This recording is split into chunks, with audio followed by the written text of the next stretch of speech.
brought to you by Silver Pumps. Top quality और consistent performance के लिए सिर्फ सिल्वर पंप्स नाम याद रखना। एजुकेशन के लिए दिल्ली जाना पड़ा, तो हर चीज के लिए यहाँ के लोगों को बाहर जाना पड़ा। जो यूनिवर्सिटी 1907 में बन गई, जिसको इसका ऑक्सफोर्ड कहा गया, उस यूनिवर्सिटी में टाइम पे डिग्री क्यों नहीं मिली? ज्ञान और मोक्ष की भूमि है बिहार। तो मोक्ष लेने तो लोग आ रहे हैं गया में पिंडदान करने के लिए, ज्ञान लेने कौन बिहार में आ रहा है? भाई आप अपने मन की बात तो प्रधानमंत्री करते हैं ना? अपने मन की बात प्रधानमंत्री करते हैं। हम यहाँ बिहार के लोगों के मन की क्या बात है उसको रख रहे हैं।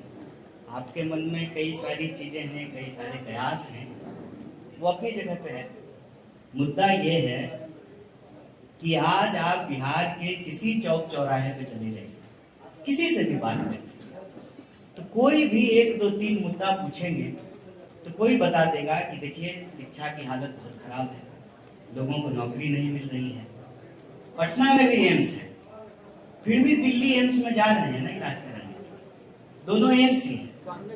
तो अच्छी इलाज के लिए, अच्छी पढ़ाई के लिए, मेरा ही उदाहरण ले लीजिए, हम तो मगध यूनिवर्सिटी में पढ़े, फिर जो है हायर एजुकेशन के लिए दिल्ली जाना पड़ा। तो हर चीज के लिए यहाँ के लोगों को बाहर जाना पड़ता है। और बाहर क्या होता है, आप सब बाहर गए हैं, आपके हर सवाल का जवाब देंगे।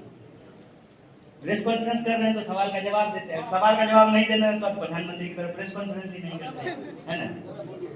तो आप जब बाहर जाते हैं तो कोई नहीं चूकता है हमको अपमानित करने के। बिहार में अभी जब नौकरी दी गई कुछ नाम मात्र की, तो बिहार के लोगों को नहीं दी गई, डोमिसाइल लागू नहीं था यहाँ, तो ना घर के हैं ना घाट के, बिहार में कुछ मिलेगा नहीं और यहाँ के लोगों को मौका नहीं मिलेगा। बाहर जाएंगे तो बिहारी कर करके गाली दिया जाएगा।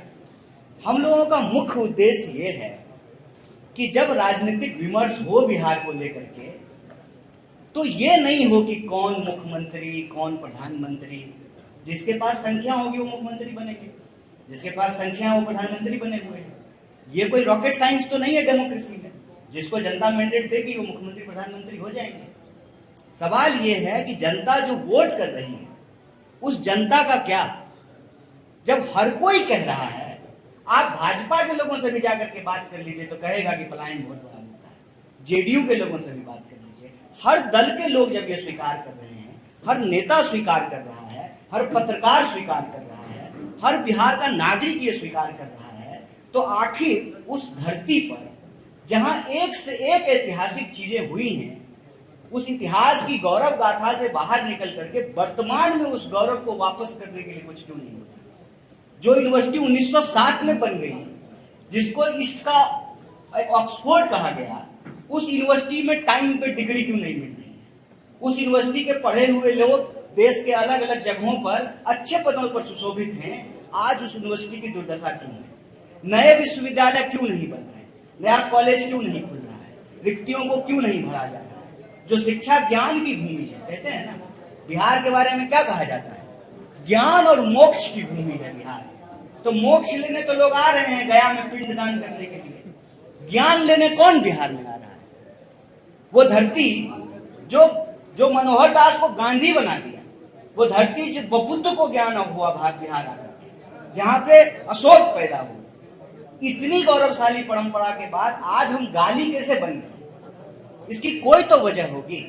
हम चाहते हैं कि वो वजह ये है कि बिहार में शिक्षा की हालत खराब है, नौकरी की हालत खराब है, और शिक्षा और नौकरी की हालत खराब होने के चलते ही लोग पलायन होने को मजबूर हैं। इसीलिए बिहार के आम आवाम के आत्मसम्मान के लिए, सबको शिक्षा और सबको काम के लिए यह नौकरी दो पलायन रोको यात्रा यूथ कांग्रेस और NSUI की तरफ से शुरू की गई है। अब स्पष्ट हो गया नेतृत्व कौन करेगा। हमारे गणितास जी ने कहा बिहार के नौजवान और विद्यार्थी इसका नेतृत्व करेंगे, और हम लोग, जैसा कि हमारे प्रभारी ने कहा, एक एक कार्यकर्ता, एक एक नेता अपनी पूरी शक्ति से इसमें शामिल होंगे।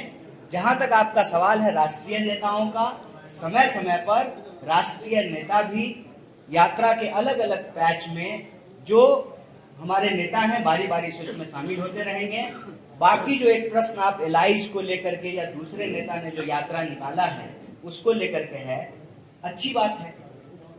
बिहार का हर व्यक्ति यह प्रयास करे कि बिहार की शिक्षा व्यवस्था बेहतर हो, बिहार के नौजवानों को रोजगार मिले और बिहार के पलायन को रोक करके बिहार को आत्मसम्मान मिले। वो सब लोग ऐसा कर रहे हैं, ऐसा सामूहिक प्रयास हो, इसमें कोई अंतर विरोध तो है नहीं।